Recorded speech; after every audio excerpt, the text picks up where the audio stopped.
ಎಲ್ರಿಗೂ ನಮಸ್ಕಾರ. ಕೆರೆ ಬೇಟೆ ಟೀಸರ್ ತುಂಬ ಚೆನ್ನಾಗಿದೆ. ಕರ್ನಾಟಕದಲ್ಲಿ ಎಷ್ಟು ಥರದ ಸಂಸ್ಕೃತಿಗಳಿದೆ ಅಂದರೆ ಅದರಲ್ಲಿ ನಮ್ಮ ಮಲೆನಾಡಿನ ಕೆರೆಬೇಟೆ ಸಂಸ್ಕೃತಿ, ಇದು ಈ ಥರದೊಂದು ಸಂಸ್ಕೃತಿ ಇದೆ ಅಂತ ಖಂಡಿತ ನಮಗೂ ಗೊತ್ತಿರಲಿಲ್ಲ. ನಾವು ಬಯಲುಸೀಮೆಯವರು ತುಂಬ ಚೆನ್ನಾಗಿ ಅದನ್ನು ಸೆರೆ ಹಿಡಿದಿದ್ದಾರೆ. ಅದು ಟೀಸರಲ್ಲಿ ಕಾಣ್ತಾ ಇದೆ. ಆ್ಯಂಡ್ ಮಲೆನಾಡನ್ನು ಕೂಡ ತುಂಬ ಚೆನ್ನಾಗಿ ತೋರಿಸಿದ್ದಾರೆ. ಇಡೀ ಕೆರೆಬೇಟೆ ಚಿತ್ರತಂಡಕ್ಕೆ ಒಳ್ಳೆಯದಾಗಲಿ. ಹೀಗೆ ಕರ್ನಾಟಕದ ಎಲ್ಲ ಭಾಗಗಳ ಕಥೆಗಳು ಹಿಂಗೆ ನಿರಂತರವಾಗಿ ಬರ್ತಾ ಇರಲಿ ಅಂತ ಹೇಳಿ ವಿಶ್ ಮಾಡ್ತೀನಿ.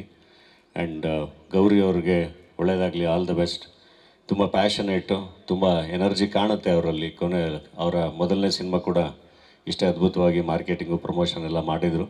ಕೆರೆಬೇಟೆ ಮೂಲಕ ಅವ್ರಿಗೆ ಒಳ್ಳೆ ಗೆಲುವು ಸಿಗಲಿ. ಆ್ಯಂಡ್ ರಾಜ್ಗುರು ನಮಗೆ ಜಸ್ಸಿ ಸಿನಿಮಾದಿಂದ ಗೊತ್ತು. ಜಸ್ಸಿಲಿ ಡೈರೆಕ್ಷನ್ ಡಿಪಾರ್ಟ್ಮೆಂಟಲ್ಲಿ ವರ್ಕ್ ಮಾಡ್ತಿದ್ದಿದ್ದು. ತುಂಬ ಒಳ್ಳೆ ರೈಟಿಂಗ್ ಇರೋವಂಥ ನಿರ್ದೇಶಕರು. ಆ್ಯಂಡ್ ತುಂಬ ನನ್ನವರ ಊರಿಗೂ ಹೋಗಿದ್ದೀನಿ, ಅವ್ರ ಮನೆಗೂ ಹೋಗಿದ್ದೀನಿ ಜಸ್ಸಿ ಟೈಮಲ್ಲಿ. ಒಳ್ಳೆ ಮೀನೂಟ ಮಾಡಿಸಿದ್ರು ಶಿರ್ಸಿಲಿ.